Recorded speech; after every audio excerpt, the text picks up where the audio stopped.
The jar hit the table with a sound of teeth knocking together, and Martha Grieve stared at it the way you stare at a slab. 47 river stones. She counted them twice while a January wind clawed at the courthouse windows in Harlan, Montana. Her husband Silas had been dead 9 days. 9 days of neighbors bringing casseroles and platitudes, 9 days of the banker Harold Pruitt circling her homestead like a patient crow, and now this. A mason jar of stones dumped onto Judge Weller's desk like a child's pocket emptied after a creek walk. No deed to the house, no savings account, no gold watch or family Bible with pressed currency between the pages. Just stones. Harold Pruitt, who had been standing near the window pretending to examine frost patterns on the glass, let out a small sound. Not a laugh, exactly. More the kind of exhale a man makes when a bet he placed months ago finally pays out. He had held the note on the Grieve homestead since the previous March, and Silas had been 4 payments behind when the coughing started. "You understand what this means, Mrs. Grieve," Pruitt said. His voice carried the careful gentleness of a man who knows he is about to do something cruel and wants witnesses to remember his tone is kind. "The house and 40 acres revert to the bank. I can give you until Friday." Friday was 3 days away. The temperature had not climbed above 12 degrees in a week. Martha picked up one of the stones. It was smooth, flat, the color of a trout's belly. On its underside, scratched in with a nail or a knife point, was a date. June 14, 1881. She turned it over in her palm like a coin she did not recognize. She could not remember what had happened on June 14, 1881. She could not remember anything about that date at all. She put the stone back and noticed that every single one of them had a date. Pruitt was still talking. Something about storage for her personal effects. Something about the Christian charity of the Women's Aid Society in Helena, 2 days' ride south. Martha was not listening. She was looking at a stone near the bottom of the jar, a dark red one, the color of dried blood, and the date on it was September 3, 1879, and she suddenly remembered that was the day Silas had taken her to the hot springs above Dagger Creek, 3 miles north of their property, the place where steam rose from cracks in the limestone even in deep winter, the place where he had said something strange that she had forgotten until this moment. He had said, "This mountain breeze, Martha, a person could live inside that breath." She had laughed at him then. He was always saying things like that. Silas Grieve, the man who read geology pamphlets by candlelight and once spent an entire autumn mapping the cave system above the creek with nothing but twine and a miner's lamp. The town called him touched. Martha had called him peculiar, but with tenderness, the way you name a thing you love and do not fully understand. She screwed the lid back on the jar and put it in her coat pocket. It was heavy. It pulled her coat to one side like a child tugging at her hem. "I will be out by Friday," she said. Harold Pruitt nodded. Then he did something she did not expect. He reached into his own coat and pulled out a pair of wool-lined gloves, new ones, and set them on the desk between them. "For the road," he said, and he looked away quickly at the frost on the window again, and she realized that he could not hold her eyes. Whatever he was not a man fully comfortable with what he had become. She did not take the gloves. By Thursday evening, Martha had loaded what she could onto the mule. 2 wool blankets, the cast-iron skillet, a sack of flour, a sack of dried beans, a hand axe, a coil of rope, Silas's miner's lamp, and the jar. She left behind a kitchen table he had built, the quilt her mother had sent from Pennsylvania, and the rocking chair by the stove that still smelled like his pipe tobacco, sweet and burned, like someone had set fire to a handful of autumn leaves. She did not look back at the house. That is what the stories say, that a woman driven out looks back with tears streaming. Martha did not. She looked forward at the tree line and the gray sky and the place where the road turned north toward the creek, and she walked. The mule's name was Gin, short for nothing, just Gin, and Gin did not want to walk north. Gin wanted to walk south toward the livery stable in town where there was hay and warmth and other mules. Martha pulled and Gin resisted, and for 10 minutes they had a negotiation conducted entirely through the rope and their respective stubbornness, and Martha won, because Martha always won arguments with things that could not talk back. The mouth of the cave system was a crack in the limestone bluff above Dagger Creek, wide enough for a person to turn sideways through, but not wide enough for the mule. Martha tied Jean under a rock overhang where the wind could not reach, piled pine boughs around her legs, and squeezed through the crack alone, holding the miner's lamp ahead of her like a lantern into a Bible story. Inside, the air changed. That was the first thing. The biting, metallic cold of the outside gave way to something denser, warmer, the temperature of a root cellar in October. She could smell wet limestone and sulfur and something else underneath, something mineral and old, like the smell of a creek bed in August, when the water drops low enough to expose the rocks that have not seen air in years. The passage opened after 20 feet into a chamber the size of a modest church. The ceiling was low enough to touch if she raised the lamp. The walls were slick and pale, and in the far corner she could hear it, the soft hissing of water moving through stone, and she could see the steam rising from a crack in the floor where a thermal spring pushed through. She held her bare hand over the steam. It was warm. Not scalding, not the angry heat of a geyser, but the patient warmth of something that had been warm for 10,000 years and would be warm for 10,000 more. The rock around the spring was warm to the touch. The floor near it was warm. She sat down on the warm stone floor of the cave and she cried. Not beautifully, and not for long. She cried the way a person cries when they have been holding their breath for 9 days, and finally there is a place where the air is warm enough to let it out. Then she stopped and she went back outside and she began to work. The first problem was Jenin. The mule could not fit through the crack. Martha spent the better part of Friday widening the entrance with the hand axe, chipping at limestone until her arms burned and her palms bled through the calluses. Limestone is soft as stone goes, and by nightfall she had opened the gap enough for Jin to pass through with her pack saddle removed. The mule entered the cave and immediately walked to the warm corner near the spring and stood there with an expression of profound satisfaction, as if she had always known this was where they should have been going. The second problem was insulation. The cave held warmth from the spring, but the entrance let in drafts that cut through the chamber like cold water through a sieve. Martha remembered something Silas had told her once, reading from one of his pamphlets. The Paiute people, he had said, packed entrance gaps with layers of pine boughs and mud and let them freeze into a solid wall, leaving only a small passage for air and entry. A frozen mud wall insulates better than wood, he had said. The ice itself becomes the door. She did not have mud. The ground was frozen, but she had the thermal spring, and where the warm water ran across the cave floor and seeped toward the entrance, the ground was soft. She dug this warm mud with her hands and the skillet and packed it into the gaps around the entrance, layering it with pine boughs she dragged from the tree line. She left a gap at the top for ventilation, the way a chimney draws, warm air rising out and pulling fresh cold air into the small passage below. By Saturday afternoon, the entrance was sealed except for a crawl space she could block with a rolled blanket. Inside the cave, the temperature held steady. She pressed her palm flat against the wall near the spring. It was warm as a horse's flank. She built a sleeping platform from flat stones pulled from the creek bed below, raised 6 inches off the floor, positioned near enough to the spring that the radiant heat from the rock warmed the stones beneath her blankets. Silas had explained this too, once in bed, in the dark, his voice low and earnest the way it got when he was talking about something he loved. Heated stone holds warmth for hours, he had said. The Romans knew it. They ran hot water under their floors. Same principle. Same physics. The earth does not forget heat the way air does. She had told him to stop talking and go to sleep. She wished now she had listened longer. She sorted the stones from the jar that night by the light of the miner's lamp. 47 stones, 47 dates. She recognized some. Their wedding day. The day their daughter was born, the daughter who died of scarlet fever at 3, whose grave was on the hill behind the house she no longer owned. The day Silas found the cave. The day he had carried her across the creek because she did not want to get her boots wet. And he had slipped and they had both gone in and they had laughed until their ribs hurt, standing waist deep in freezing water, laughing like children. But most of the dates she could not place.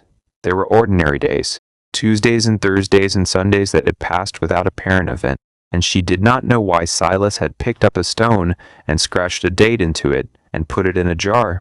She would spend months figuring that out, and what she learned would change everything, but that comes later. By the second week, she had established a system. The spring water was drinkable after she let it cool in the skillet, the sulfur taste fading to something like weak tea. She cooked beans and flour cakes over a small fire built near the entrance, where the natural draft pulled the smoke out through the ventilation gap. She discovered that the cave had a second chamber deeper in, colder, consistently near freezing, a natural icebox where she could store meat if she could get any. She set snares along the creek using techniques Silas had shown her years ago. Figure 4 deadfalls baited with flour paste. And within 3 days she had 2 rabbits and a grouse. She hummed the grouse in the cold chamber. The temperature held it perfectly, better than any root cellar she had ever used. Word reached town that the Grieve widow was living in a cave above Dagger Creek. The reaction was what you would expect. Clara Musgrave, who ran the dry goods store with her husband, told anyone who would listen that Martha had lost her mind with grief. "Poor thing," Clara said, and the words sat in her mouth like she was tasting something she enjoyed. "Living like an animal up there. Someone should send for her people." Martha did not have people. That was the point. A man named Dale Kessler rode up to the cave mouth in late January to see for himself. He was not a cruel man, Dale. He was a farrier with thick forearms and a genuine if limited imagination, and he had come because he thought he might need to intervene on behalf of a woman who had gone mad. He found Martha outside the cave scraping a rabbit skin on a flat stone, Jin standing nearby, both of them looking considerably healthier than he expected. "You cannot stay here through winter, Martha," he said. "I am staying here through winter," Martha said. Dale looked at the cave entrance, packed solid with frozen mud and pine boughs, smooth as plaster. He looked at the steam wisping from the ventilation gap. He looked at Martha's hands, rough and cracked but working steadily. He did not know what to say.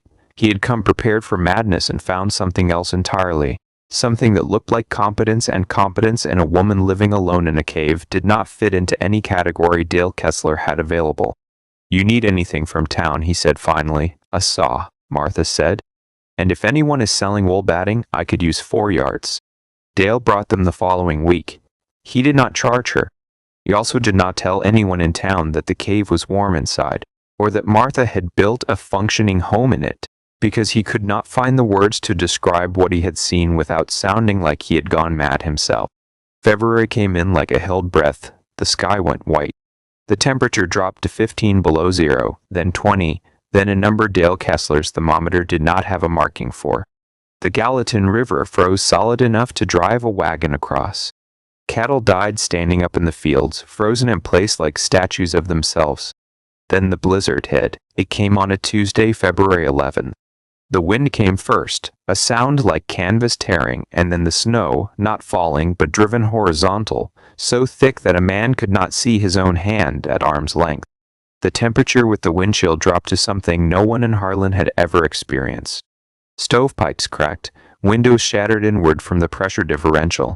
The Musgrave dry goods store lost its roof at 2 in the morning, the nails pulling free from the joists like teeth from gums. And Clara Musgrave stood in her nightgown in a roofless building, watching her stock of flour and fabric and tobacco disappear into a white scream of wind. By dawn, 11 families in Harlan had lost their homes or their heat or both. 2 children had frostbite. Old Patrick Dunn was found in his outhouse, frozen, his hand still on the door latch, dead of exposure 40 feet from his own stove. Harold Pruitt's bank building held. It was brick. But the pipes froze and burst and the temperature inside dropped to near freezing, and Harold Pruitt sat at his desk in his overcoat and every pair of socks he owned, and he thought about the wool-lined gloves he had offered Martha Grieve, and he thought about the 4 payments Silas had been behind, and he thought about the fact that he had put a widow into the cold 3 weeks before the worst blizzard in territorial history, and he thought about what kind of man does that, and he could not make the arithmetic come out in his favor no matter how he ran the numbers. Dale Kessler was the one who remembered. He stood in the livery stable, which was holding because it was built low and heavy, with 14 people crowded inside for warmth, and he said, "Martha Grieve is up at the caves above Dagger Creek. There is a hot spring in there. It is warm." Nobody spoke for a moment. Then Clara Musgrave said, "You want us to go beg shelter from the woman we laughed out of town." Dale said, "I want us to not freeze to death, Clara." They went. 17 people, 4 horses, 2 dogs, and Clara Musgrave's cat, which she carried inside her coat. They went single file up the creek trail in the lull between the blizzard's first and second waves, the snow waist deep in places, the cold so sharp it felt like breathing ground glass. Martha heard them before she saw them. The sound of people struggling through deep snow has a particular quality, a gasping, crunching, desperate music. She was sitting near the spring, mending a tear in her blanket with a bone needle, Gen dozing beside her in the warm dark. The cave was 52 degrees. Outside, it was 31 below zero. She went to the entrance and pulled back the blanket and looked out at 17 people standing in the snow. Their faces raw, their eyes desperate, and Clara Musgrave holding a cat and not looking at her. Martha did not say anything triumphant. She did not say, "I told you so." She did not even pause long enough for the moment to become dramatic. She said, "Come in. Mind the gap where the floor drops. The warm side is to the left." They came in. The cave held them. That is the remarkable thing. It held them the way a body holds warmth, the thermal spring pumping its ancient heat into the limestone radiating it outward into the chamber, the frozen mud walls keeping the wind from stealing it away. 17 people and their animals and Martha Grieve and her mule, all of them breathing the sulfur-tinged air, all of them warming slowly, the way a stone warms in a hand. Martha showed them how to position themselves near the spring without blocking the flow. She showed them the cold chamber where she kept her meat and told them to put their perishables there. She heated water in the skillet and made a thin soup from dried beans and the last of a rabbit, and she fed them, not because she had enough, but because that is what you do. Harold Pruitt sat against the far wall of the cave, apart from the others. He did not speak. He watched Martha move through the space she had built, this impossible space, warm and dry and safe inside a mountain, while the world outside tried to kill everything in it, and he understood something that he would never be able to articulate. He understood that Silas Grieve had not been touched. Silas Grieve had been paying attention to things that Harold Pruitt had spent his entire life ignoring. The blizzard lasted 3 days. On the second night, Martha found Clara Musgrave sitting near the entrance, her cat in her lap, crying quietly into its fur. Martha sat down beside her. She did not say anything comforting. She just sat there. After a while, Clara said, "I told people you had lost your mind." Martha said, "I know." Clara said, "I am sorry." Martha said, "Your cat is purring." And Clara almost laughed, a wet, exhausted sound, and the cat purred louder, and the steam rose from the crack in the floor, and outside the wind howled like something grieving. On the third day the blizzard broke. The survivors walked back to town to assess the damage. 4 buildings destroyed, livestock dead, fences gone, but no more people lost. Not one. Dale Kessler organized a crew to help Martha improve the cave system. They widened the passages, built a proper stone wall at the entrance with a fitted door, channeled the spring water into a basin. Harold Pruitt offered to return the homestead deed. Martha said no. She said she would stay where she was. The house had been Silas's project. The cave was hers. In the spring, Martha finally understood the jar. She had been working through the dates all winter, one by one, trying to match them to memories. Some came easy, the big days, the obvious ones, but most were ordinary. March 8, 1883, November 21, 1880.